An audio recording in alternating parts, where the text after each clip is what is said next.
তারেক রহমানের আরেকটি যুগান্তরকারী পদক্ষেপ, একটি শিশু একটি গাছ।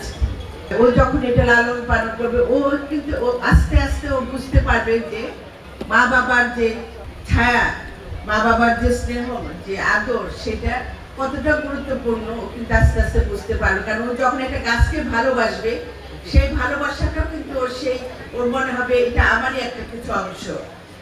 এই যে একটা প্রকল্প নেওয়া হয়েছে, এই প্রকল্পটাকে আমাদের সবাইকে ঐক্যবদ্ধভাবে এই প্রকল্পটাকে নিয়ে কাজ করতে হবে। কারণ একটা শিশুর শুধু এদেশের ভবিষ্যৎ না, এই যে আমার এখানে সামনে যে শিশুরা আছে, দাঁড়িয়ে আছে, ওরা কিন্তু বাংলাদেশ এর বিশেষ করে মানিকগঞ্জ জেলার কিন্তু ভবিষ্যৎ নির্মাতা হিসাবে কিন্তু গড়ে উঠছে। আর এই যে ওরা যে গাছগুলি লাগাবে, সেই গাছগুলি কি করবে? এই মানিকগঞ্জটাকে আবার সবুজ করে দিবে। মানুষের যে অক্সিজেন নেওয়া, সেটা কাজ করবে, সেটা একটা দেশব্যাপী জেলাব্যাপী কাজ করবে। আমাদের এই যে স্কুলে, প্রাইমারি স্কুলে যে শিশুরা আছে, এদের জন্য কি আপনারা তো শুনেছেন ইতিমধ্যে আমাদের মাননীয় প্রধানমন্ত্রী জনাব তারেক রহমান এদের যাতে সুন্দর ভবিষ্যৎ করা যায়, এদের যাতে স্কুলের ড্রেস থেকে শুরু করে ওদের ব্যাগ, ওদের খাওয়া দাওয়া সব কিছু কিন্তু উনি এই বর্তমান সরকার সেটা ব্যবস্থা করছে। আমরা এলাকাবাসী যারা আছি, তাদের প্রতি আমার অনুরোধ থাকবে, এই স্কুলটার দিকে আপনারা সবাই নজর রাখবেন। স্কুলে যেন কোনোভাবে, আমি আগেও বলেছি, এটাকে কোনোভাবে দলীয়করণ করা যাবে না। সবার সন্তানরা স্কুলে পড়াশোনা করে স্কুলের পরিবেশ ভালো রাখতে হবে। যারা শিক্ষক শিক্ষিকা আছে তারা যেন স্বস্তির সাথে স্কুল চালাতে পারে, শিক্ষা জীবনটা যেন গড়ে ওঠে, সেদিকে আমরা সবাই ঐক্যবদ্ধভাবে কাজ করব। সবাই ভালো থাকবেন, সুস্থ থাকবেন।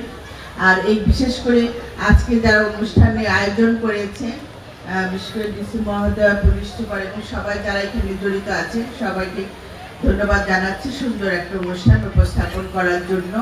ইনশাল্লাহ আবার আপনাদের সবার সাথে দেখা হবে।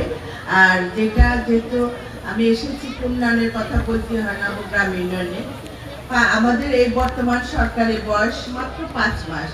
এই 5 মাসের সব থেকে যে রাস্তা নির্মাণ এবং পুনর্নির্মাণের সবচেয়ে সর্বাধিক বরাদ্দ কিন্তু এই নবগ্রাম ইউনিয়নে দেওয়া হয়েছে।